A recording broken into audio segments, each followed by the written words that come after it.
Voilà. L'enregistrement est lancé. Et, tous les détails sont là. Et donc, à toi, Carole, de raconter un peu ton expérimentation basique concernant donc des neuroconnexions, on va dire, linéaires, c'est-à-dire motrice, ou on va dire entrante ou sortante ou stagnante, dans ces termes-là, sur le plan conceptuel et intellectuel. La première remarque, c'est suite à l'échange qu'on avait eu la dernière fois sur 12 inter 11, en fait, je suis restée bloquée après dans le cadre de mon expérimentation sur la conclusion à laquelle j'en étais arrivée grâce à Serge. Du coup, en fait, j'ai eu le sentiment au cours des 15 jours qui se sont écoulés d'être très cartésienne dans ma façon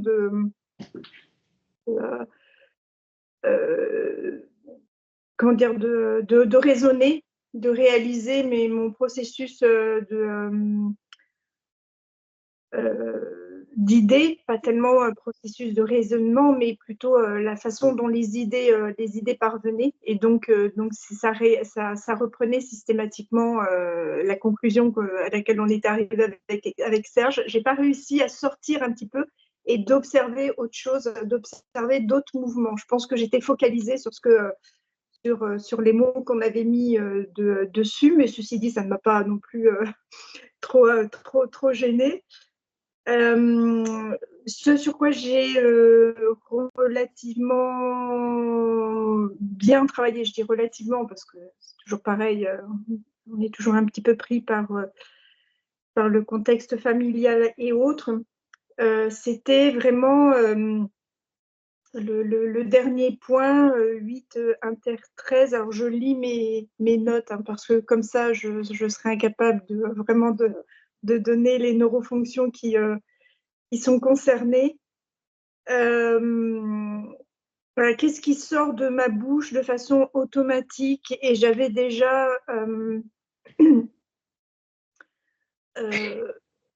émis l'idée la dernière fois que effectivement j'avais tendance à utiliser des phrases toutes faites ou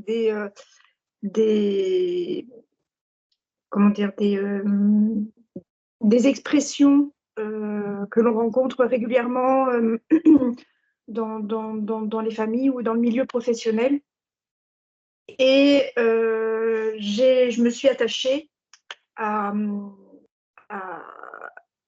m'arrêter quand ces expressions arrivaient, et j'en ai beaucoup hein, d'après mes enfants, donc je prenais un temps d'observation, de réflexion sur ce type d'expression qui m'arrivait automatiquement, et je me suis demandé, mais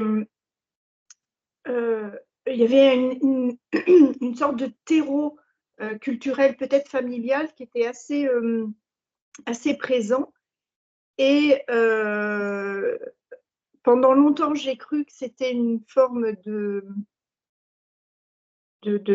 richesse littéraire, si on peut dire.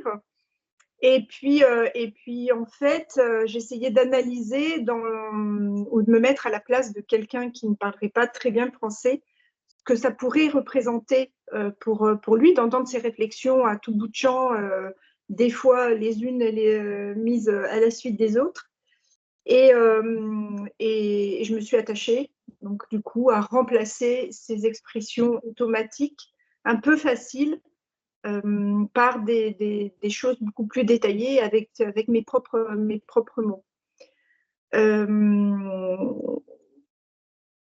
Il n'y avait pas que les expressions, il y a aussi, on en parle déjà depuis pas mal de temps, mais les verbes faire.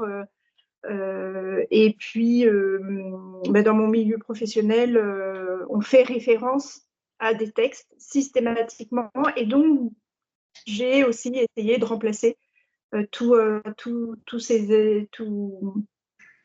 pas tous, mais en tout cas une bonne somme des expressions que je pouvais utiliser par facilité de langage. Voilà, je me suis arrêtée à ça, mais j'ai trouvé que ça m'occupait quand même pas mal. Tout à fait. Non, c'est très riche ce que tu dis, parce que c'est vrai, faire référence, remplacer par se référencer, oui, à chaque fois avoir un terme bien structuré, bien pensé, c'est beaucoup d'efforts. Et en même temps, par rapport à ce que tu viens de dire, c'est très riche, parce que souvent on a cette idée que on garderait le patrimoine, donc la notion de ce qui vient d'avant nous. Et c'est un petit peu d'ailleurs le terme de Nietzsche, Kinderland, le pays des enfants, repris par Saint-Exupéry. La fameuse phrase dans Terre des Hommes, qui est célèbre, où il écrit, Gallimard 1935, Terre des Hommes, il écrit nous ne prenons pas, nous ne préparons pas la terre pour nos enfants, nous l'héritons. En fait, en fait, nous héritons de la terre pour nos enfants, et non pas nous donnons la terre. C'est qu'on n'est plus dans le Vaterland, la patrie. On est dans le Kinderland, la filie. C'est assez intéressant, parce que je pense que ça montre un peu le monde de demain, où on ne sera plus en train de se dire je garde la tradition, mais plutôt je suis actrice ou acteur de la tradition. Et la plus grande des traditions, justement, c'est de devenir créateur du moment présent, ou créatrice du moment présent. Donc je pense que tu as, enfin je suis convaincu que ta démarche est superbe. Et je t'avais parlé, en répondant à ce que tu évoquais l'autre jour, ce que tu disais justement, parce que tu as un projet pour le livre collaboratif concernant donc la mémoire de soi en termes de mémoire identitaire, avant d'arriver sur un autre livre qu'on travaillera dans quelques années sur le ralentissement du vieillissement par le travail de neuroconnectique. Eh bien, en effet, de travailler sur le vieillissement, je t'avais évoqué un ami qui, quand 20 ans avant, il écrivait des livres à la fois d'une grande élévation de réflexion concernant la doctrine, donc militaire en l'occurrence, qui travaillait sur la stratégie, et puis en même temps, grande profondeur, parce qu'un livre notamment sur le sens de la paix, le sens de la guerre, c'est tolstoïen, mais c'est profond pour se demander est-ce qu'il n'y a pas des solutions autres que de tempêter contre le voisin. Et ça va très loin. Et cet homme-là qui publiait des livres là récemment, et l'année dernière, je discute avec lui, je lui dis, mais écoute, là je lis, tu as écrit je faisais la queue pour faire des courses. Le niveau est tombé, il me dit, mais qu'écrirais-tu? J'étais dans la file d'attente pour m'approvisionner chez l'épicier. Et là, il m'a demandé de l'aider pour revoir un livre qu'il écrivait simplement sur les considérations de la vie, ce qu'il pensait de ceci, cela. Il y avait plein de verbes faire, ce que tu as évoqué. Il m'a dit, aide-moi à les remplacer. Et au bout de 2 heures, il m'a dit, bon, c'est bon, maintenant, je vais continuer tout seul. Et c'est vraiment un travail énorme de changer, surtout quand on a 80 ans, ou pas loin, de changer notre façon de fonctionner, mais il faut être vraiment quelqu'un qui a cogité beaucoup, justement, pour même à un certain âge, se dire, je rentre dedans, je modifie, parce que c'est vital, c'est notre liberté profonde, capacité à créer, à s'originaliser.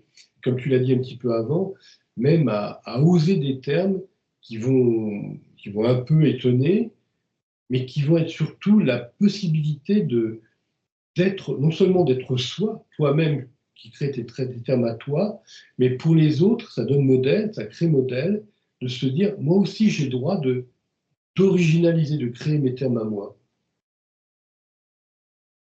Bon, j'ai beaucoup bavardé.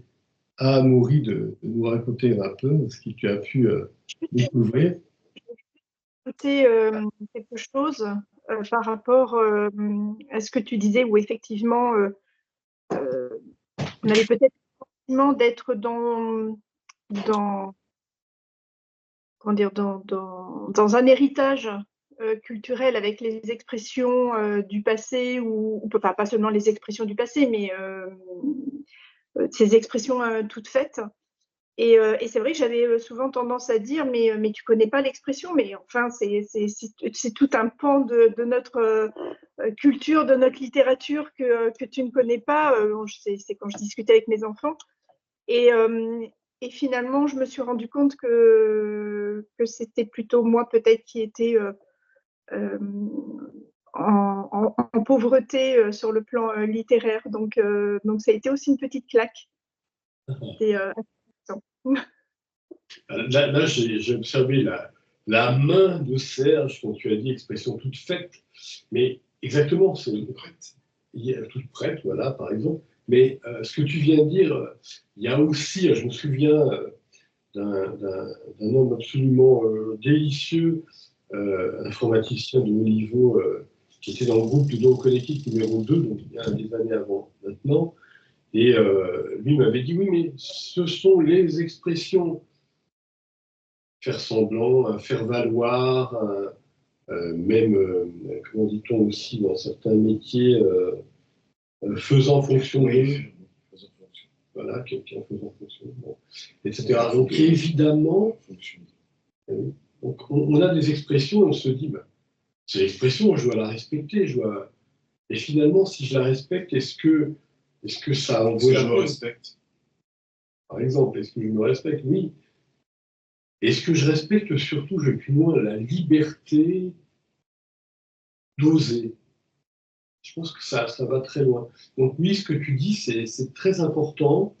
Et en plus, ce que tu montres, parce que c'est ça qui est intéressant, cette claque auto-administrée que tu viens d'évoquer, c'est de pouvoir dire à nos enfants, bon, restez dans les clous, dans ce qui est normé, donc normal, on est dans un processus normatif, et après dire non, on va oser essayer un processus exploratif, un autre terme encore qui m'échappe, mais oui, se dire osons jouer, osons être vivants, osons innover. Ouais. Juste ajouter un petit complément. Alors, tu peux énoncer, tu peux parler avec ces expressions-là, mais si tu en prends conscience, donc si tu as conscience que parce que tu es dans un environnement où il va t'être demandé de les utiliser, eh bien en prenant conscience, tu les utilises pour ne pas choquer, pour ne pas oui, choquer.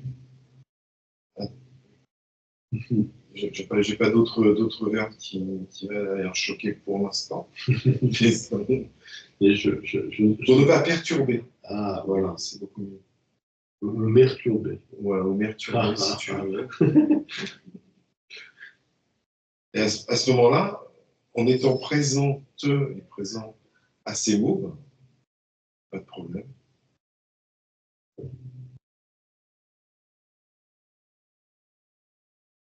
Et sinon, je pensais peut-être aussi à des aspects qui sont liés à des proverbes ou ce sont des expressions toutes faites, mais en fait elles traduisent une expérience, une sorte de tradition, peut-être de pensée, ou c'est presque des expressions morales qui viennent souligner une expérience. Et ça, c'est des comment dire ça ? Avant d'être des phrases, ce sont plutôt des expériences qui sont formulées. Et donc, ça peut venir de façon forte à propos, c'est-à-dire dans un contexte, en relation avec une personne, ou son attitude. Au dernier cours, on a utilisé du coq à l'âne. Oui, par exemple. Ouais. Alors, et donc ça, par exemple, c'est extrêmement difficile d'expliquer ça à une étrangère. Oui. Voilà. Mais sauf que la réciproque est vraie. Oui. Bon, alors là, donc, on va recevoir un peu d'argent de la société Coca, comme on l'a compris, du Coca Land. Oui, mais on peut dire de la chèvre à la girafe. La chèvre au chou, du chèvre au chou. Wow. C'est chèvrement bien. Chèvre aux feuilles. C'est chèvrement bien. Chèvre à la feuille. Mais oui, alors mais avant de laisser la parole à Maury, puis après à nouveau Carole, qui pourra peut-être nous en dire plus, mais oui, par rapport à ce que vient de dire Stéphane, prenons même des expressions médiévales.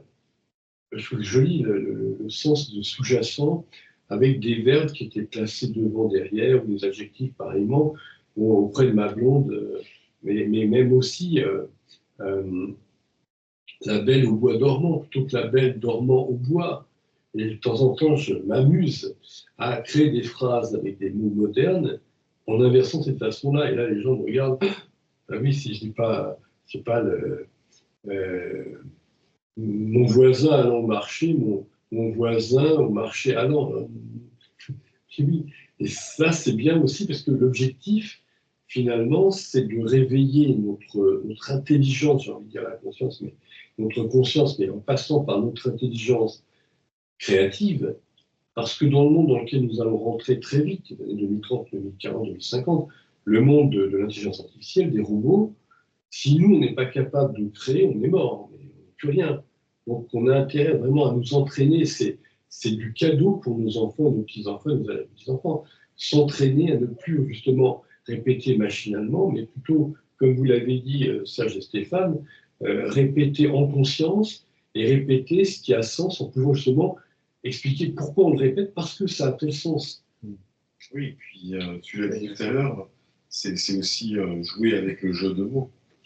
Mais les outils tels que l'IA et les algos, ils sollicitent l'intelligence artificielle. Ils peuvent aussi simuler justement une combinatoire qui peut aussi nous provoquer pour chercher des chemins que l'on ne voit pas. Un peu comme si on saisit, si tu veux, des différents outils et l'outil ouvre des possibles. Alors ça dépend justement quel est le rapport qu'on a à ces outils. Est-ce que l'outil te pilote ou est-ce que c'est toi qui le pilote? Et surtout, est-ce que tu peux le lâcher? C'est-à-dire, est-ce que tu peux prendre un marteau en main et ensuite décider de le lâcher? Or, vraisemblablement, avec ces fameux smartphones, aujourd'hui, on est déjà un peu dans un processus où c'est presque le smartphone qui décide quand est-ce que tu vas lui répondre. Et il y a 3/4 des personnes qui sont, à mon avis, embringuées dans ce rapport de quelque part de soumission ou je ne sais pas comment on peut dire ça. Oui, c'est ça. C'est un peu comme l'addiction. Oui, l'addiction, voilà, c'est ça, je cherchais le mot. Et où ça nous emmène, je ne sais pas. En tout cas, pas vers de la conscience, vu que c'est un automatisme que de se précipiter sur son téléphone ou ses mails. Alors, la parole à Amaury, puis après à nouveau à Carole. Alors, une autre observation que j'ai découverte ces 2 dernières semaines, c'est que au lieu de... Enfin, une observation, je ne sais pas si c'est une auto-observation, presque dans la méthode, au lieu d'auto-observer, j'ai observé, mais chez l'autre. Donc, je ne sais pas si tu peux dire que j'ai auto-observé la machine observant la personne en face de soi. Mais dans le travail, par exemple, de la posture intellectuelle et du mouvement dans les idées, de temps 3 mouvements dont on parlait il y a 2 semaines, je me suis rendu compte, où j'ai auto-observé que là où j'aurais peut-être pris la parole ou interjecté,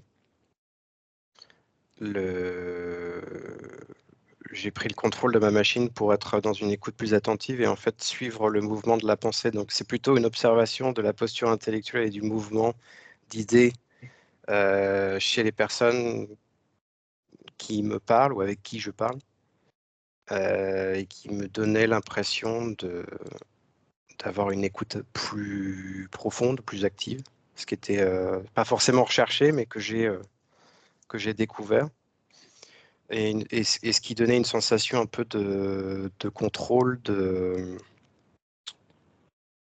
enfin, qui est plus intéressant, puisque j'avais la sensation de vraiment prendre plus part à la conversation, puisque j'écoutais plus attentivement la personne en face de moi ou les personnes en face de moi. Et j'allais dire, le travail que j'effectue en ce moment, enfin que j'effectue depuis des années d'ailleurs, est très basé sur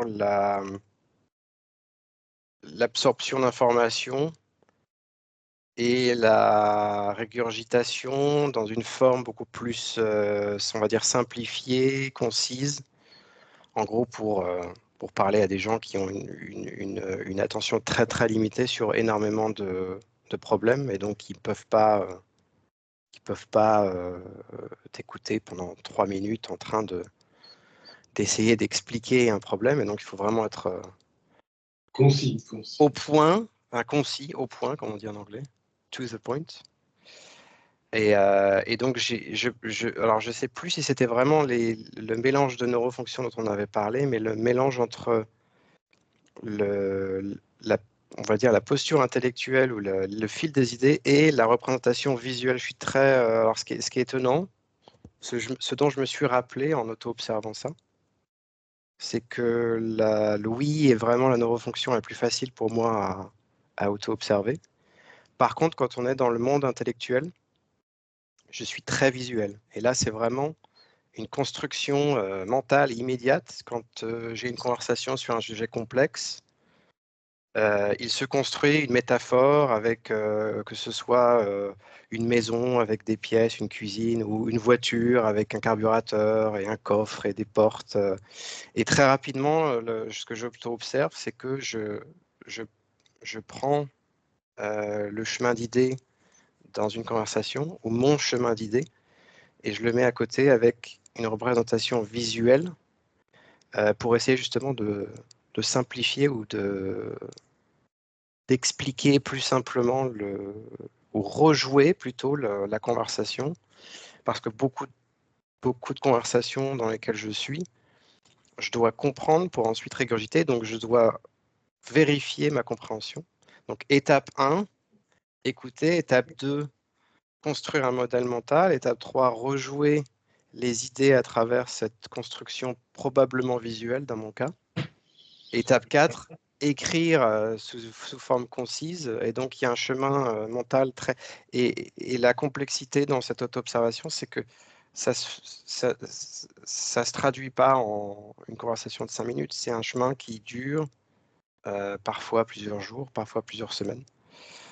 Donc, ça m'a un peu... j'ai eu l'impression d'être spectateur au départ d'Amaury, la personne qui travaille dans son bureau. Et après, d'essayer de prendre contrôle de ce chemin de pensée pour l'utiliser à bon escient, enfin à meilleur escient. Voilà. Et la troisième auto-observation sur ces 2 dernières semaines, c'est, je le savais déjà, alors évidemment je le savais déjà parce que je suis très... j'ai pas la traduction du mot en anglais, mais je suis submergé, on va dire, de sujets intellectuels. Il y a trop d'informations, donc je sais que je ne peux pas physiquement l'absorber. Et donc, il se passe des micro cheminements d'idées, c'est-à-dire qu'il y a énormément d'informations qui se baladent soit dans ma RAM mémoire immédiate, soit dans la mémoire disque dur un peu plus lente, et qui se rappellent à moi dans des conversations auxquelles je participe dans la journée. Et la machine en moi doit sauter d'une idée à une autre. Donc, c'est pas vraiment... c'est passer du coq à l'âne ou du coq à la voiture, où on n'est même plus dans le même monde animal ou physique. Là, j'ai juste j'ai juste réussi à attraper en fait ce cycle de rebond pour me dire que je sais que c'est un problème émotionnel dans le sens où c'est tellement d'informations qu'en fait ça fatigue. Et donc j'ai pas le contrôle. J'ai juste auto-observé le fait que la machine, le processeur est à 100%, voire à 110%. Il surchauffe. Il faudrait donc l'emmener chez le responsable IT, mais j'ai pas la solution au problème. Voilà, c'est un peu les 3 grosses auto-observations de ces 2 dernières semaines. Alors, il est vrai que souvent, ce qui est visuel est plutôt lié à l'intellectuel et ce qui est auditif est lié à l'émotionnel. Et ce que je décrivais en premier, c'était finalement un travail pendant 2 ans. Si tu poursuis l'exploration de neurocognitive, quand on quittera le cycle relationnel. Voilà, le cycle fonctionnel pour le cycle relationnel, où là, on va justement se dire, est-ce que je peux être attentif ou attentive à moi parlant, pensant par rapport à l'autre, écoutant l'autre, me mettant dans la peau de l'autre et pouvant répondre à cet autre dans lequel je suis, de cette manière. Et là, c'est beaucoup les neurones miroirs. Et ça... Il y a beaucoup de ça. Il y a beaucoup de ça dans mon travail, puisque je travaille avec des gens qui sont dans des cultures différentes. Donc, je travaille avec des gens qui sont en Asie, aux États-Unis, Amérique du Nord, Europe, même en Europe, il y a énormément de cultures différentes. Et avec des niveaux hiérarchiques très, très vastes également. Donc, il y a plusieurs dimensions de complexité.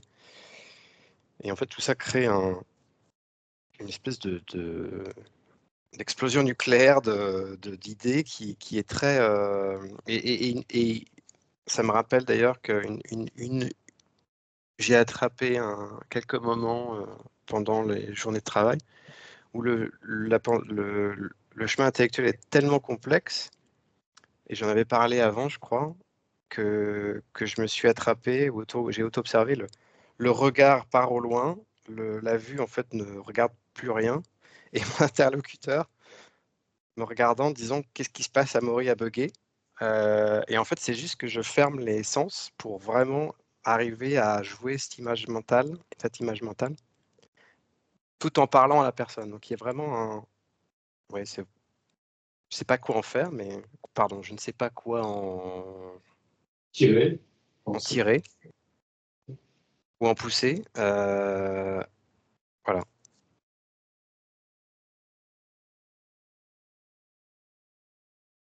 Point.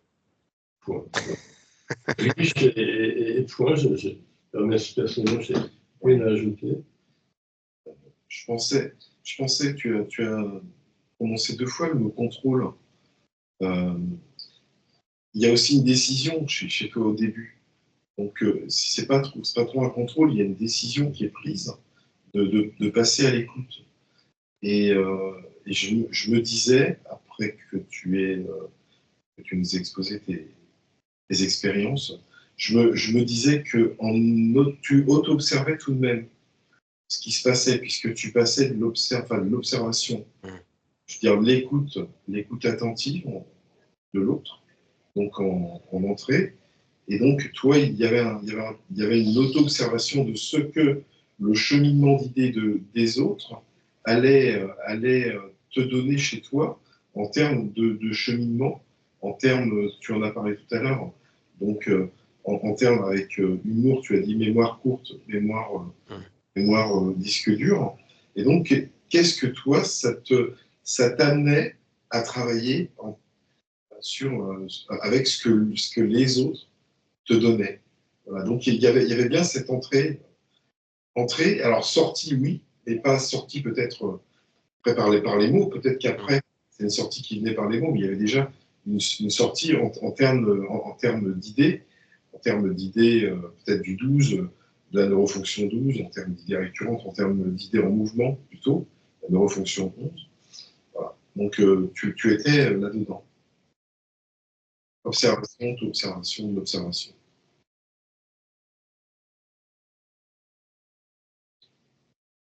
C'était décisionnel. Hein. Voilà, c'est ce que je pense.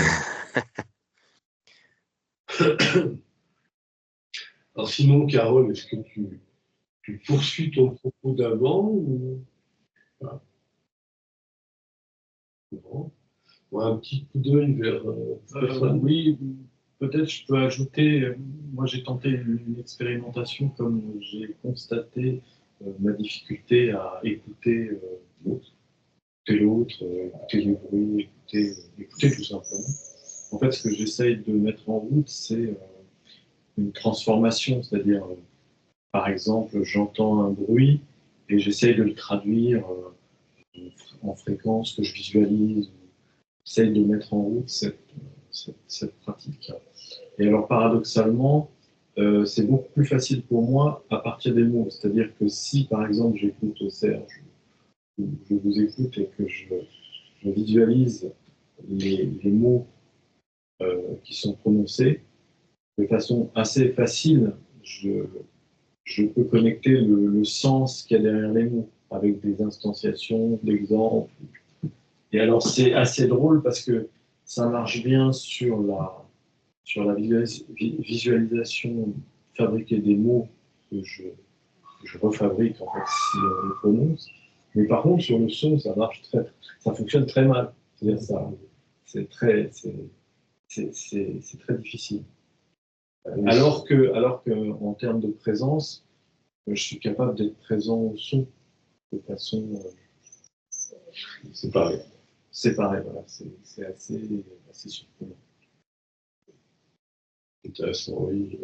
Tout un entraînement en 10 inter 14, se dire j'ai une image conceptuelle qui vient en tête, j'ai un son conceptuel qui vient aussi en tête, et comment conserver les deux et en même temps être dans le moment présent et en plus tout cet aspect sens, cet aspect sémantique que tu évoques.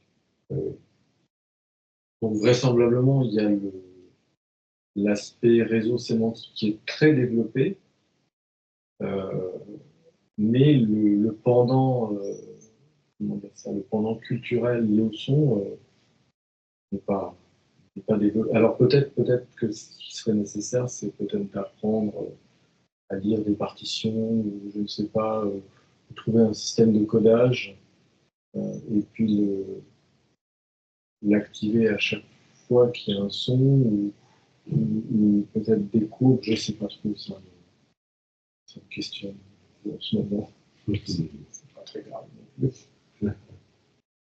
Oui, donc, on peut avoir une structure de type sonore et se dire à quoi se rattache-t-elle. Et c'est comme une connexion, on va y venir bientôt justement, entre ce qui est par exemple intellectuel et ce qui est la sensorielle, le type sonore. Et bon, on n'y est pas encore. Donc, je propose qu'on attaque, qu'on aborde, avec le terme attaquer, alors je vais modifier le programme du Danfil, qu'on aborde. Attention, parce qu'il y en a qui font à l'abordage, un vocabulaire guerrier. Absolument. Ça, c'est une expression dont on parlait tout à l'heure, toute faite, entre guillemets. Préparer, on attaque. Donc, à l'abordage, on sommes en guerre. On va au bord. Alors, là, nous allons, donc, le cours numéro 15, explorer des neurofonctions telles que celles que nous avons récemment explorées, en connexion les unes avec les autres, mais dans une transversale, c'est-à-dire, par exemple, 12 inter 10, donc 12 inter 14, on va se positionner, posturer, je dirais, intellectuellement, mais en rapport avec ce qui est sonore, ce qui est visuel. 11 inter 14, 11 inter 10, donc on va aussi être en mouvement si on n'est pas en posture, pareillement. Et puis aussi 8 inter 11, 8 inter 12, ou 13 inter 12, 13 inter 11. Donc on va revenir sur le rôle intellectuel qui se joue pour nous. On est sur l'abordage de l'aspect sémantique. Et en même temps aussi, ce qui est facile ou difficile à aborder, on va y revenir parce que je vous lirai trois petits passages écrits par une étudiante et puis 2 étudiants il y a quelques années, qui sont vraiment très riches. Et puis en fond, donc 10 inter 8, 10 inter 13, 14 inter 13 et 14 inter 8. Alors, ces petits exemples qui sont riches, donc en sensorimotrice, donc on va dire une connexion neuronale conceptuelle sensorimotrice, on pourrait dire aussi une connexion neuronale conceptuelle entrante sortante, donc 12 inter 14. Ça, c'est une étudiante qui nous avait noté ça. J'ai été étonné de remarquer combien souvent mon cerveau produit une phrase musicale obsessionnelle, 12 inter 14. Soit une musique, une chanson qui tourne en boucle dans ma tête, soit une phrase dans le genre « Il faut absolument que je dise ceci et cela à une telle demain ». Intéressant. Une autre petite note d'étudiant, donc là c'est un étudiant qui avait noté donc une connexion neuronale conceptuelle sensorie-végétative, on pourrait dire autrement donc stable, on va dire, ou plutôt non, je devrais dire, pardonnez-moi, entrante stabilisante, 10 inter 13. J'ai auto-observé que, par exemple, tandis que mes yeux se portent sur une carte et en regardent la partie située à gauche, le mot ouest agit automatiquement dans les neurones de mon aire intellectuelle discursive.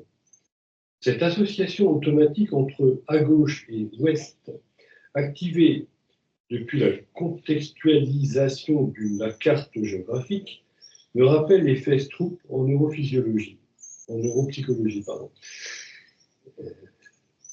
Comment fonctionnerais-je si je me réveillais demain dans le corps d'un sapiens habitant l'Australie ou l'Argentine, donc l'autre pôle de la planète. Dans l'effet Stroop, pour qui ne sait pas, c'est quand on voit le mot bleu écrit en couleur rouge.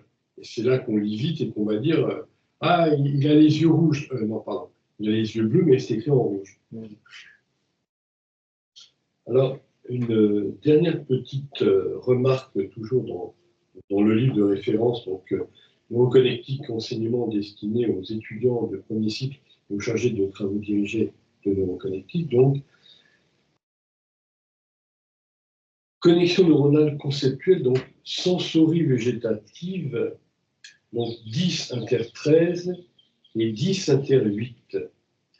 J'ai auto-observé que relater un souvenir jaillissant en ma mémoire épisodique de manière imagée, activation de la neurofonction 10, modifie le rôle intellectuel, c'est un petit peu ce que disait Amaury et ce qu'a évoqué Stéphane, c'est assez interpellant, donc modifie le rôle intellectuel, activation de la neurofonction 13, les mots qui se pensent ou se disent depuis mes neurones intellectuels, ou augmente la tension, activation de la neurofonction 8, la difficulté à agencer mes mots, à construire des phrases, à en assurer la cohérence logique, on se rapproche de ce que disait Carole, dans ma biopsycho-machine. Car relater un souvenir ne permet pas au souvenir d'être flou. Du moins, cela dépend de l'intention que ma biopsychomachine met, voire de l'intention que je, en réveil au stade 3 de veille, mets dans le récit de ce souvenir. C'est assez riche aussi, et toujours interpellant de se dire, quand on se souvient, est-ce qu'on est pris dans le souvenir ou est-ce qu'on est conscient, un petit peu ce que disait Amaury, la conscience de soi dans la conscience de ce qui se pense par rapport au rapport à l'autre. Donc, un souvenir me traverse. Est-ce que je suis complètement pris, absorbé, hypnotisé par le souvenir, ou est-ce que j'ai conscience de moi qui suis en train de narrer, de penser le souvenir? Est-ce que je peux avoir même conscience de moi en lequel ce souvenir est en train de se narrer ou de se penser? Donc, pas grand-chose de plus à dire, alors à part d'entrer en expérience, Et ça vous dit donc ce qu'on pratique à chaque fois, c'est-à-dire se dire, eh bien, est-ce que je vais essayer de une neurofonction 12, alors donc, on va connecter à une neurofonction 14, par exemple. Qu'est-ce qui s'y jetterait, qui développerait, qui oserait? Il faut préciser ce que signifient le 12 et le 14. Ah, oui. Les neurofonctions 12, c'est des idées récurrentes donc qui vont revenir au fil de pensées en mouvement. Donc ces idées, elles vont un fond d'idées. Ce ne sera pas les mêmes mots qui vont être employés, mais au fil des idées en mouvement, il va y avoir un fond d'idées récurrent qui est là, une thématique qui va revenir au fil de tes pensées et de la conversation. Et puis, après, on a dit 14. 14, c'est un son que tu reproduis mentalement pour une chanson, par exemple, un bruit. Je dis souvent comme exemple, je donne souvent le bruit des pas dans la neige, le bruit des pas sur le gravier, par exemple, ou le bruit des sabots d'un chat sur le macadam. Ah, c'est mes sabots à moi sur le parquet. Et là on peut reproduire parce que on entend un son, donc on a entendu les chaussures de Danfield, et on peut reproduire ensuite, puisqu'on vient de l'entendre, on peut reproduire ensuite le bruit des talons et des semelles du Danfield, des chaussures de Danfield. Et pour ajouter, vu ce que tu évoquais, l'aspect, on va dire, presque pathologique, c'est-à-dire quand il y a une redondance intellectuelle, l'idée qui revient tout le temps. Mais il y a aussi simplement se dire l'aspect postural, tout neutre, il y a une posture intellectuelle dans laquelle nous entrons, c'est-à-dire la thématique qui va être au fil de la conversation, une thématique que l'on va amplifier, on va ajouter, on va permettre à la thématique de vie, on va lui donner de plus en plus de corps, de précision, mais la thématique est toujours là, oui, je l'ai évoqué.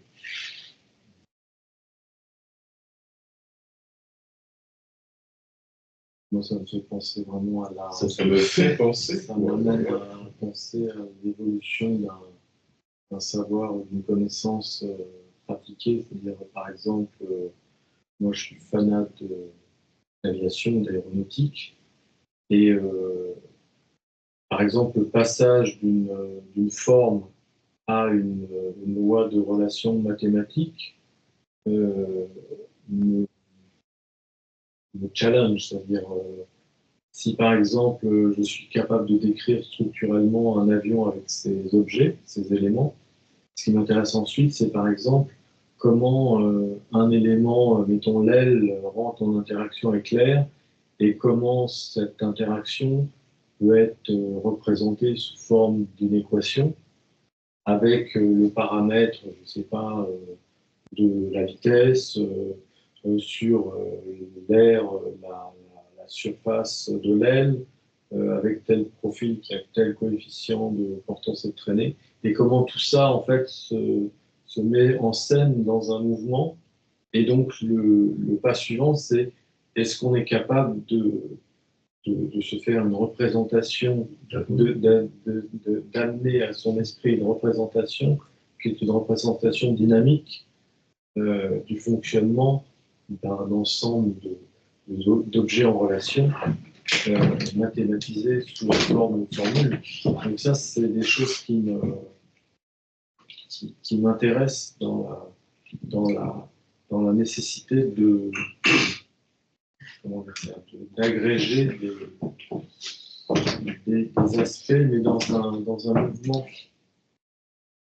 Je ne peux pas m'empêcher de montrer, évidemment, un livre qui va tout à fait dans le sens de ce que tu dis, c'est-à-dire il y a un effort visuel conceptuel qui se connecte à un effort intellectuel qui va justement stabiliser la structure même de la pensée.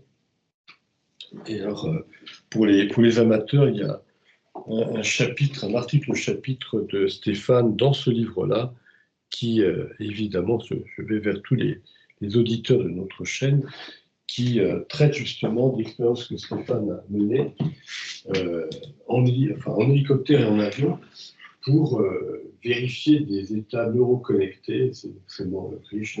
Oui, mais paradoxalement, le rôle est important. C'est-à-dire que le rôle, par exemple, du pilote n'est pas le même rôle que le rôle du concepteur de l'avion ou de l'hélicoptère. Et donc là, il y a une vraie, une vraie différence de monde entre celui qui régule les paramètres avec ses sens avec les instruments et le concepteur qui en fait fait appel à des lois qui sont beaucoup plus, j'allais dire, immuables. Rigoureuses, voilà, rigoureuses, des relations rigoureuses. Oui. Et après, il y a encore un autre pas qui est que, a priori, on peut aussi ne pas être dans la représentation, c'est-à-dire on peut chanter l'apprentissage par la représentation. On peut apprendre par le corps, en fait. C'est moi un peu ce qui m'intéressait dans mon article, c'est-à-dire de dire, non, finalement, même par exemple la relation là, comment ça s'appelle, le triangle là, la truc de Thalès. Là. Ah oui, on peut la retrouver, on peut la rejouer en fait par le corps, et on peut même se rappeler de certains théorèmes par la mémoire, des rassemblements corporels. En même temps, non pas en faisant appel, mais en appelant à ce que tu viens de dire, justement plusieurs paramètres, pour les intégrer dans le corps, c'est quand même une gymnastique interpellante parce que, par exemple, l'importance d'une aile en te disant si c'est tel matériau, si c'est donc telle taille de l'aile, donc le matériau, la taille, si c'est la forme de l'aile comme ci, comme ça, alors l'air va avoir tel passage, telle inclinaison, telle balistique, et donc l'avion sera porté de telle manière et pendant combien de temps. Tous ces paramètres-là, les intégrer quand tu pilotes.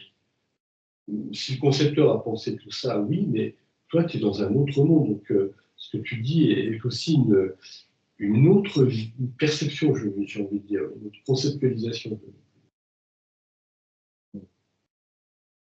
Et c'est plus facile de travailler en étant pilote. Alors, tu nous donnais l'exemple du pilote, ce 13 inter 14, parce que si tu te retrouves à bord du cockpit, et donc tu réfléchis quand tu es à bord du cockpit, il y a le bruit des instruments, le bruit du moteur, si tu es sur un bimoteur, évidemment, dans un planeur, il y a peut-être d'autres sons, et voilà, d'abord, il y a les pilotes, on parlait aussi des pilotes, mais il y a les skieurs.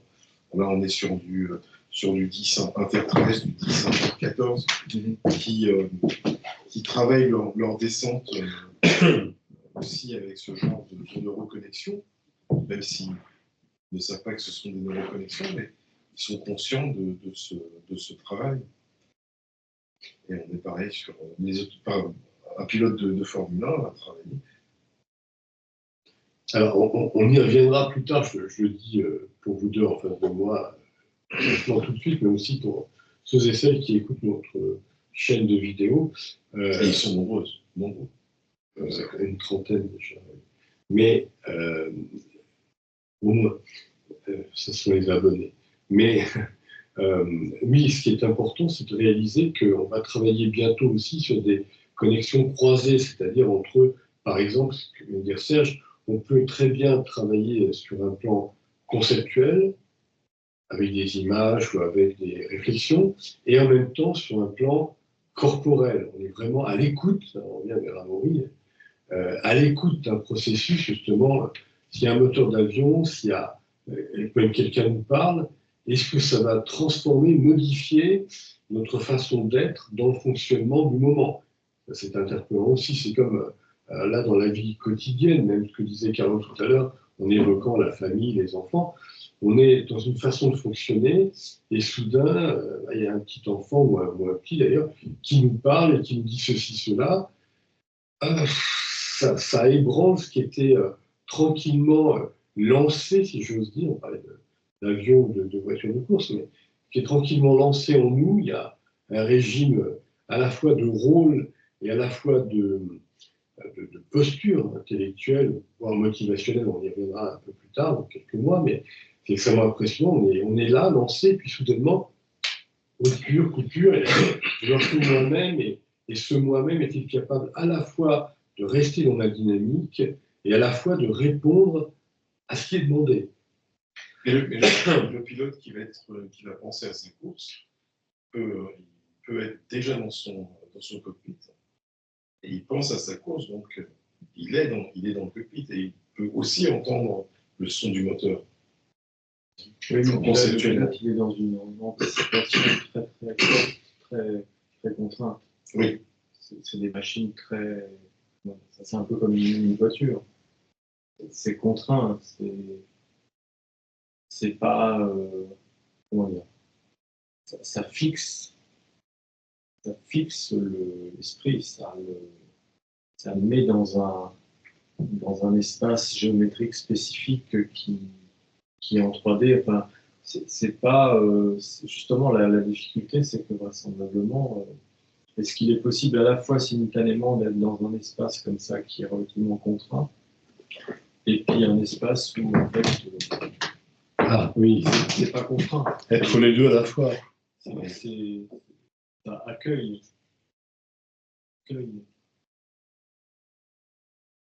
Surtout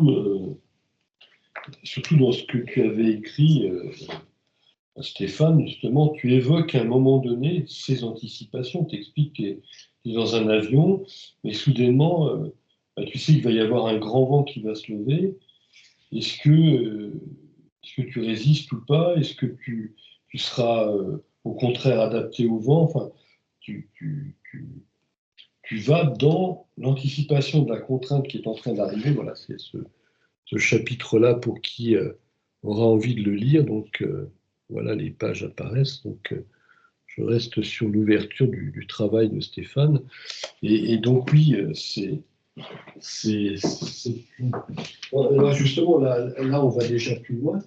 On revient sur la loi en fonction 11, c'est-à-dire on est dans une anticipation de mouvement intellectuel qui doit être mouvement visuel, entre guillemets, c'est-à-dire conceptuel visuel, voire même auditif, parce que du 10 et du 14 dans cette compréhension-là, parce que on peut être très bien à se dire, oh, il y a un nouveau mouvement comme... D'ailleurs, on l'entend, quand on est en automobile, il y a des gens, on a l'impression qu'ils n'ont pas passé la vitesse d'après, on entend le moteur, on leur dit, mais vas-y, passe la vitesse. Donc, il y a ça aussi qui joue, oui, tout à fait. Alors, Carole, Amaury, entreriez-vous vous aussi en expérience, en racontant, comme Stéphane, voilà, j'ai vécu ci, j'ai vécu ça, ça me mettait en connexion ceci et cela, dans ces 11 inter 14 ou 12 inter 14 ou 11 inter 13.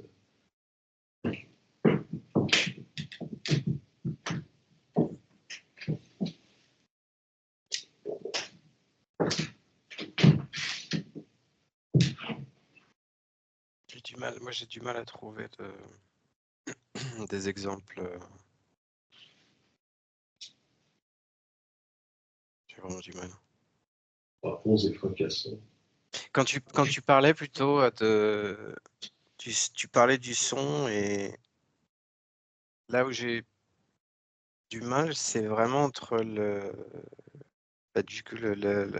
par exemple 14 et 7. Tu parlais du son dans un hélicoptère, mais pour moi c'était la neurofonction 7, pas la neurofonction 14. Si tu es dans l'hélicoptère, tu as le... Oui. C'est là où j'ai un peu de mal, parce que j'ai des exemples de...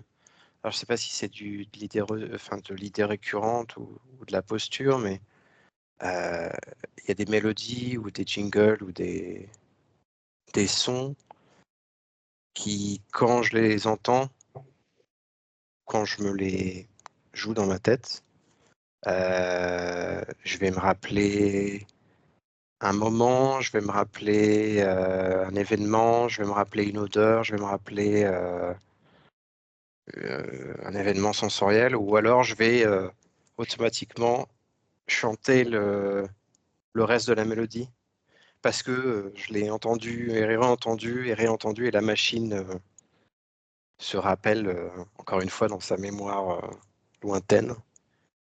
Donc je ne sais pas si ça c'est un exemple qui compterait sur ce type d'exercice dont tu nous as parlé. Oui, complètement, parce que là, il y avait une envolée stéphanoise que j'ai attrapé, mais c'est vrai que c'est plus du 7 inter 14 par endroit, on est bien d'accord. Et nous, on est plutôt sur le 14, en l'occurrence, voilà, on était sur inter 11 ou 12. Si tu penses ou si tu parles avec des amis d'un film, par exemple d'un film où il y a un hélicoptère, peut-être que tes amis qui vont t'entendre parler de ce film vont se jouer le bruit de l'hélicoptère. Et peut-être que toi, et c'est ça l'idée du 11 inter 14, ou même du 11 inter 10 inter 14.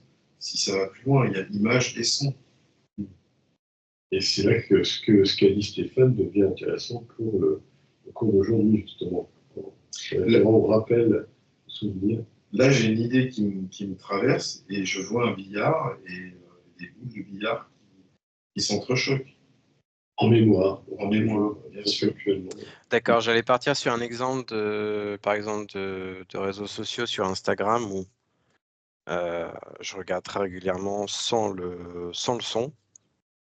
Et la machine en moi se représente ce que pourrait être la bande son sur une petite vidéo assez courte. Et souvent, je suis surpris quand je mets le son que en fait pas du tout. En fait, ce que j'entends, il y a selon ce que je vois, ce que ma machine voit, ma machine s'attend à un son particulier ou un bruit particulier.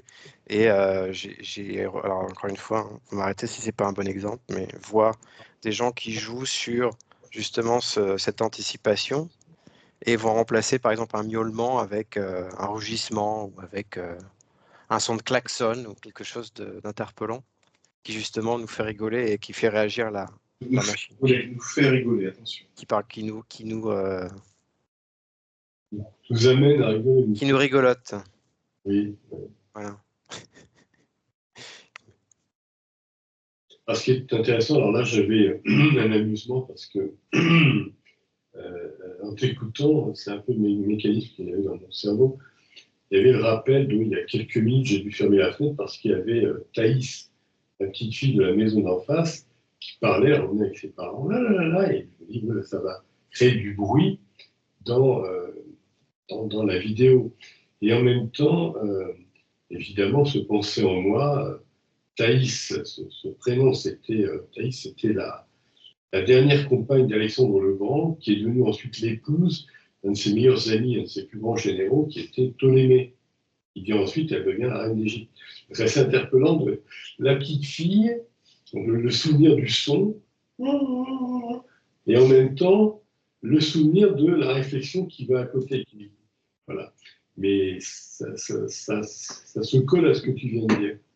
Alors, je viens d'interpeller plusieurs neurofonctions. Thaïs, pour moi, c'est la méditation de Massenet, que je jouais à ma grand-mère, dont c'était l'œuvre de violon préférée de ma grand-mère.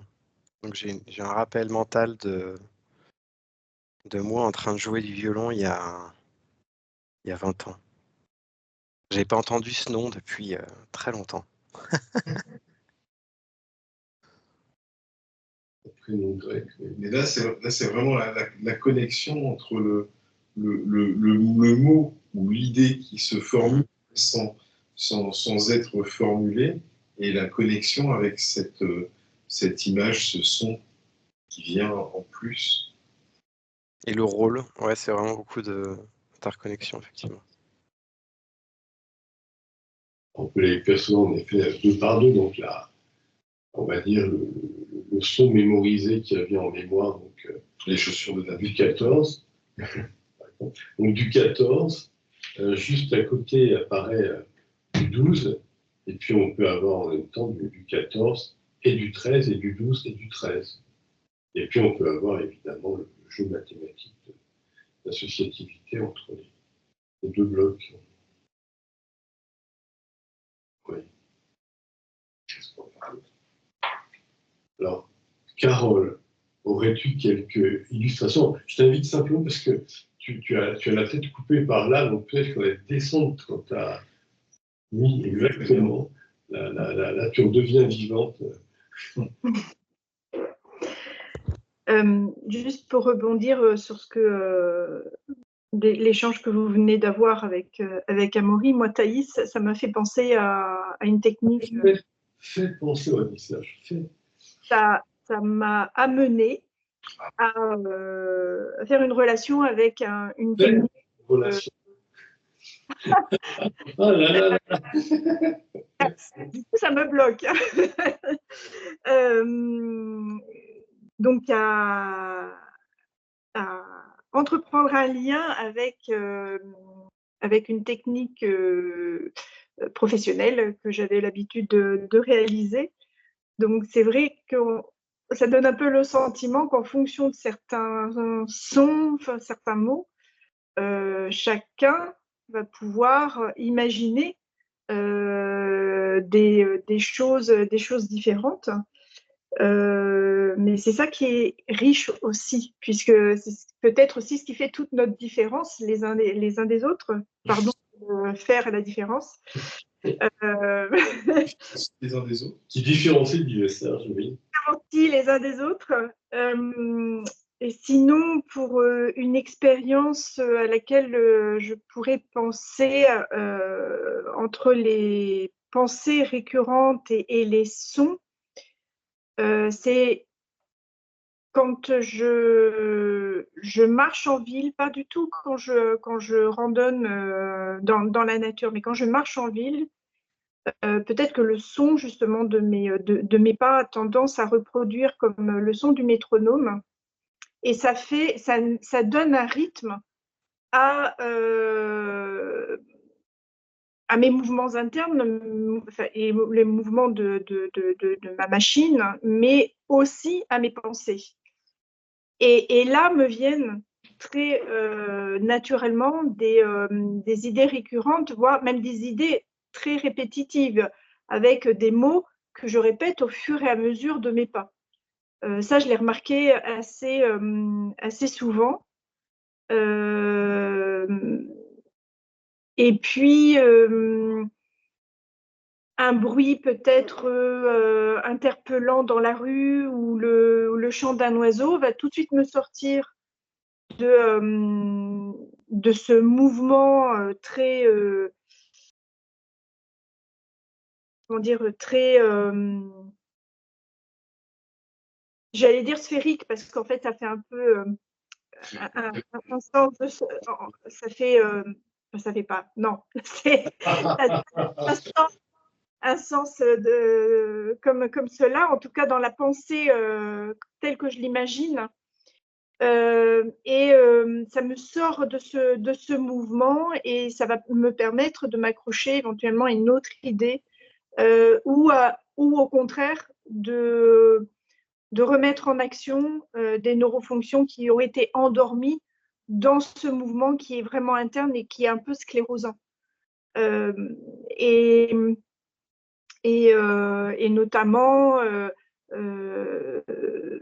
pas seulement liés à des mouvements intellectuels, mais plutôt des neurofonctions corporelles, où là, effectivement, à partir du moment où je m'attache à un son, je vais pouvoir sortir de ces pensées et porter plus mon attention sur ce qu'il y a autour de moi, sur mon environnement, mon rôle aussi dans la rue. Voilà, c'était l'exemple qui me venait. Je montre un article chapitre du livre collaboratif de 2023, donc un article d'Angela. C'est très intéressant parce qu'elle elle travaillait sur le stoppage. Et son idée, c'était comment je peux stopper, en l'occurrence, une pensée récurrente et les émotions récurrentes attachées à cette pensée récurrente, voire les sensations récurrentes qui m'amènent à avoir cette émotion, qui m'amène à avoir cette réflexion. Et donc, on est dans des boucles d'itération, un peu ce que tu viens de décrire. Et simplement, ce que tu as décrit, je trouvais c'est très intéressant parce que ta façon de t'en sortir, c'est pas par le stoppage, mais c'est pas un glissement sémantique, comme en poésie, la notion de métaphore. Tu glisses soudainement vers une autre idée. Donc, oula. Donc, c'est intéressant de parler de glisser vers une autre idée. Alors là, il y a un glissement radical de la caméra. Mais oui, c'est très intéressant ta façon d'aborder la problématique parce que toi, tu n'as pas stoppé le mécanisme, mais tu l'as amené à glisser vers un autre mécanisme. Et comme ça, justement, tu te libères de ce qu'évoquait tout à l'heure Serge, les redondances, on est prisonnier d'une difficulté.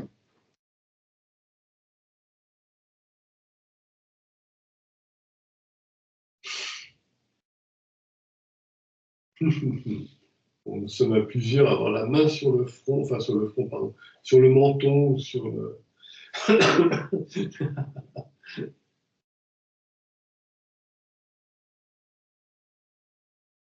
Alors, qui rajouterait quoi? Carole, ce que tu as dit, oui, c'est vraiment une très très intéressante approche où, sans stopper la machine, la biopsychomachine en fonctionnement, tu l'amènes à stopper quand même, mais sans brutalité, en toute douceur, en allant ailleurs, justement. Et comme tu l'avais dit, finalement, tu observes les boucles itératives qui sont là. Tu avais un autre terme, mais finalement, c'était bien ça que tu développais, des systèmes en boucle.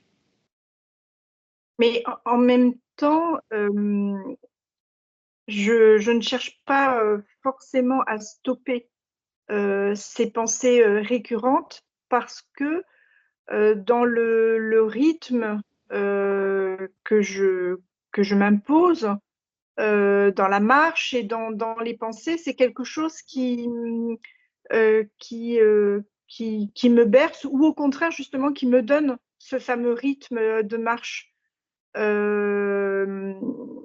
En fait, j'ai dit tout à l'heure que c'était le son de mes pas qui s'assimilait ou qui pouvait être assimilé à un métronome. Et finalement, je ne suis pas sûre que ce ne soit pas les pensées récurrentes, le rythme de mes pensées qui finalement ne me donne pas un rythme de marche, par exemple. Donc peut-être que je n'ai pas forcément envie de stopper, en tout cas quand je fais ces observations, et à un moment donné, je stoppe. Parce que j'observe, où j'en suis et quel est le mouvement. Je stoppe consciemment, mais parce que je suis vraiment à un moment donné dans l'observation, mais ce n'est pas forcément une décision que je prends parce que je suis peut-être aussi bien dans ce mouvement-là. C'est par contre quand les pensées sont désagréables où effectivement je vais prendre la décision de stopper, de sortir de ce rythme. Ça peut arriver assez régulièrement, mais j'ai observé que la plupart du temps, quand je marchais à un rythme assez soutenu, ces pensées étaient finalement comme une sorte de bercement, comme quand on est dans les bras de la maman. Donc il y a aussi une image, peut-être pas entièrement visuelle, mais en tout cas un souvenir, peut-être d'un mouvement qui était donné, de cette image de câlin, de tendresse. C'est finalement beaucoup de choses entremêlées dans ces moments-là, en tout cas. Là, on est un petit peu en avance de quelques séances de travaux dirigés parce que, tout comme Stéphane qui se promenait entre 7 inter 14, là, on se promène sur les sons donc corporelle et leçon conceptuelle. Là, on se promène entre 4 et 11, c'est-à-dire le mouvement corporel et le mouvement intellectuel. Mais cela dit, ce que tu évoques est quand même en effet, donc on reposera la question quand on sera dans ce cours-là, mais c'est une question en effet interpellante. Ça ramène évidemment le livre, il me semble que c'était Le promener d'un penseur solitaire, je ne sais plus, de Jean-Jacques Rousseau. On a cet homme qui est en train de marcher et qui observe que le rythme ne sait pas rythme ses pensées. Mais comme tu viens de le souligner, c'est en effet une bonne question, on la reposera. Est-ce que c'est pas mes pas qui rythment ma pensée, mais ma pensée qui rythme mes pas? Est-ce qu'on ne pourrait pas même aller plus loin? Alors là, un peu comme un travail de systémique, et se dire dans un système donné, est-ce que j'influence l'autre, est-ce que l'autre m'influence, ou est-ce que c'est un système qui crée une relation entre l'autre et moi et l'autre, qui nous influence tous les deux? Alors, ça va un peu plus loin, mais on reposera la question dans quelques semaines, parce que c'est en effet interpellant. Serge. Oui, alors ce que je voulais dire, ce que je veux ajouter peut-être, un complément, parce que c'est ce qui s'est passé quand tu parlais, Carole, in vivo, là, dans l'instant. Ce qui m'est venu, c'est qu'il y avait une neuroconnexion 13 inter 11, 13 inter 12. Donc tu étais en train de parler, donc tu étais attentive aux mots, puisque aux phrases, aux idées, parce qu'on te reprenait sur la neurofonction 13. Et en même temps, tu étais dans une explication, je dirais pas un petit peu redondante, donc mais qui tentait de préciser. Donc on était dans un 13 inter 11 inter 12. Voilà, c'est ce que je voulais te donner à remarquer par rapport à ce qui s'est passé là à l'instant quand tu as parlé. C'est l'un de mes défauts, de toujours vouloir convaincre et de me répéter sans cesse. Oui, tu en avais parlé déjà. Est-ce un défaut? Parce que peut-être que c'est au contraire une qualité pédagogique, de telle sorte que les autres comprennent. On sait par exemple combien de fois les médecins parlent à toute vitesse, on n'a rien compris, et dans d'autres professions c'est pareil, alors que justement en revenant sur des détails, en réappuyant sur tel ou tel détail, eh bien, on est sûr que les autres nous ont bien compris. Oui, puis il y a des personnes qui sont inattentives, qui n'écoutent absolument pas. Oui, la première écoute. Ça, c'est oui. Oui, puis Carole, dans son rôle de maman aussi, elle le répète.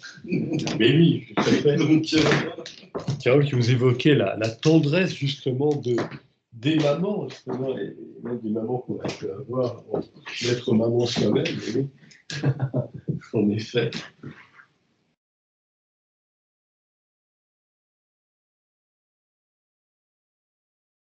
Après cette illumination, mais juste une parenthèse, que je trouvais ça très drôle, ce moment où Carole avait son appareil qui partait dans tous les sens quand on évoquait l'art de partir dans tous les sens. Et ça, on peut l'observer tellement souvent dans la vie quand on se réveille un peu à se découvrir qu'on se met à parler d'eux. Alors ça va dans le sens, mais on en parlera plus tard, bien sûr, et même beaucoup plus tard quand on s'intéressera à des connexions entre ce qui se passe en nous intellectuellement et ce qui se agit à travers nous corporellement. Mais déjà, lançons le goût tout de suite de ces mécanismes tellement interpellants où on a une pensée qui nous traverse, un peu comme on pense à un tel et un tel nous appelle juste à ce moment-là, mais ça va plus loin, c'est-à-dire on a une pensée vers ceci, cela, au moment où ceci, cela est là. On est en train de marcher, on ne sait pas que dans la rue là-bas, il y a ceci ou cela, et brusquement, ça en nous pense à ceci, cela, on arrive devant la rue et on est devant ceci, cela.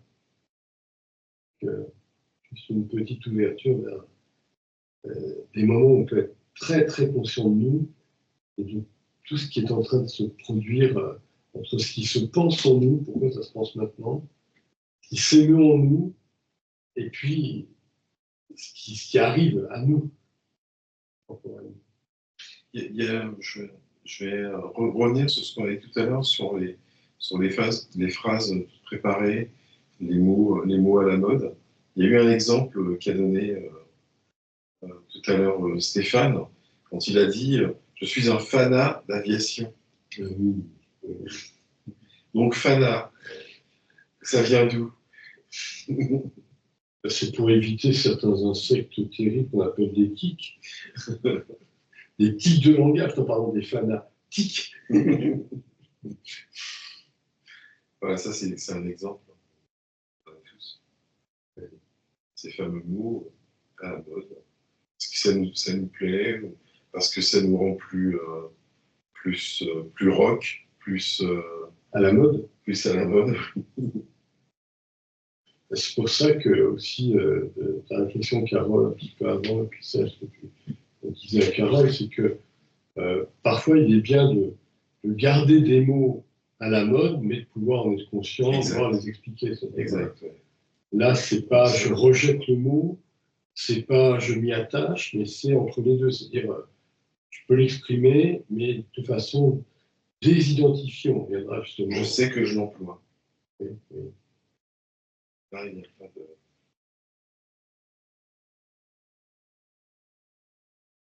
Et là, on est vraiment dans le rôle. Hein. Le rôle. J'enrobe mon rôle avec un mot. Et plus encore, parce que la neurofonction 13, ça a été un petit peu évoqué avant, c'est-à-dire finalement, il y a le mot, il y a l'expression, et derrière, il y a aussi l'idée, derrière, il y a aussi l'agencement d'un groupe d'idées, et tout ça, c'est un personnage qui se joue à travers nous. Ouais, c'est ça.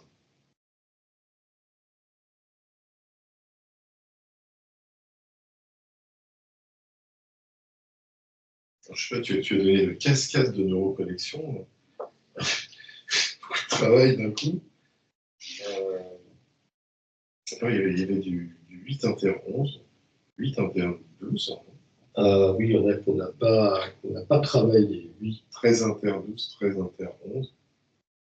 Donc 13 inter 12, 13 inter 11, j'en ai un peu parlé pour Carole. 8 inter 11, 8 inter 12.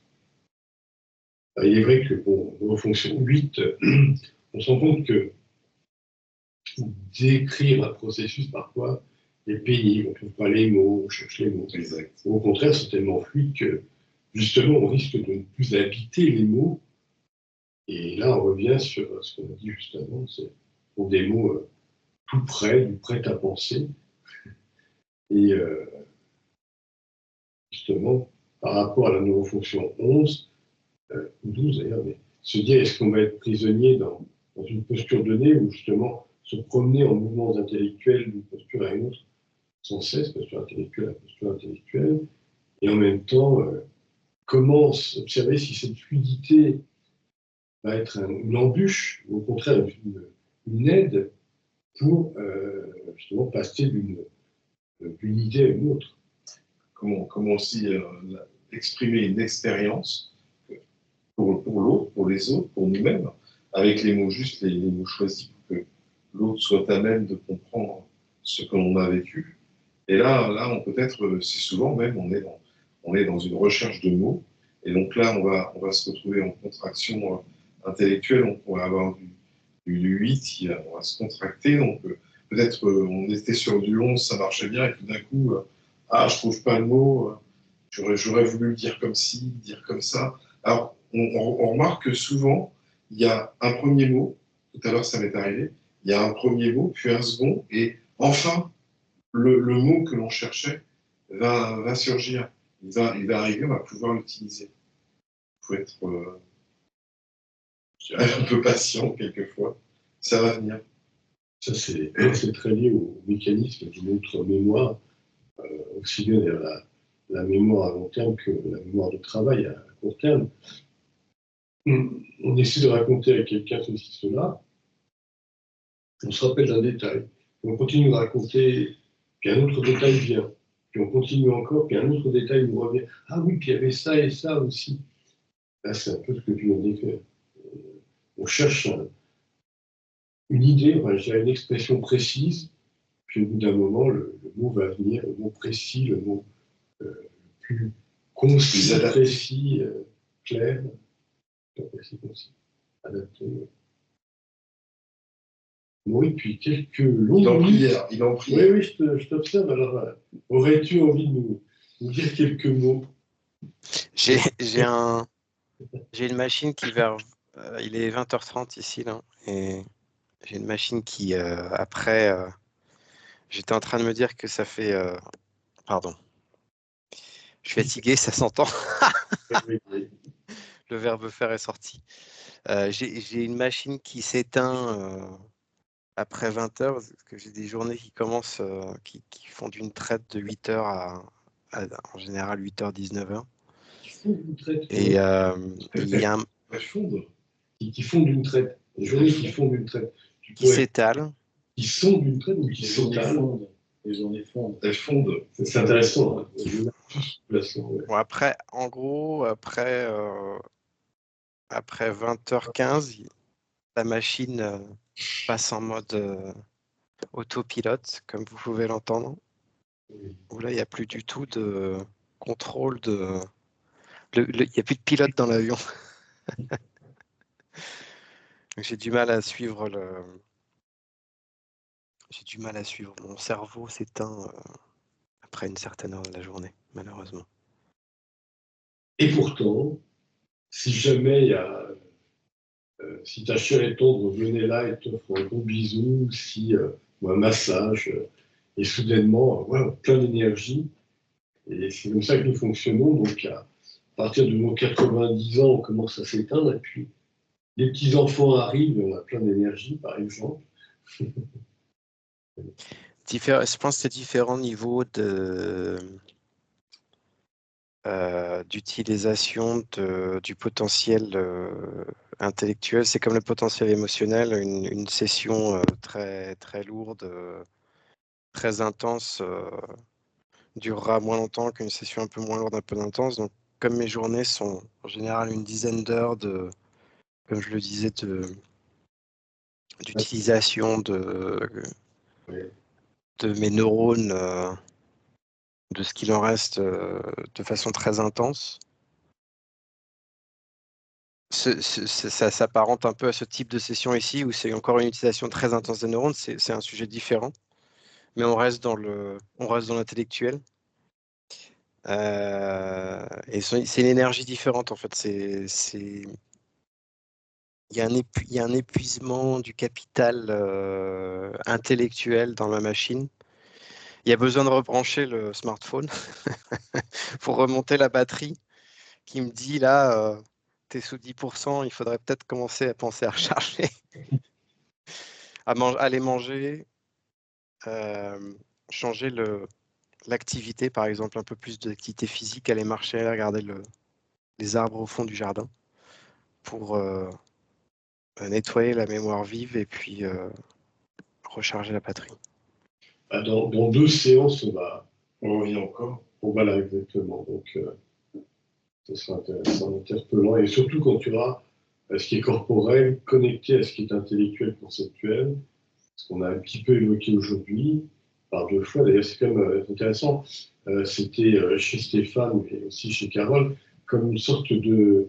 on a déjà compris le jeu et on attend le tour d'après, parce que bientôt, Youpi, ça va être très consciemment, il y a quelqu'un qui est déjà prêt pour la suite.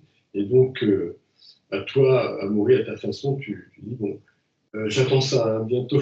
Voilà, donc, bientôt. Ok. Bon, mais à moins que vous ayez des mots supplémentaires à dire, on va pouvoir clore la session. Non? Que nenni, voilà. J'ose appuyer sur le bouton de fin FIN.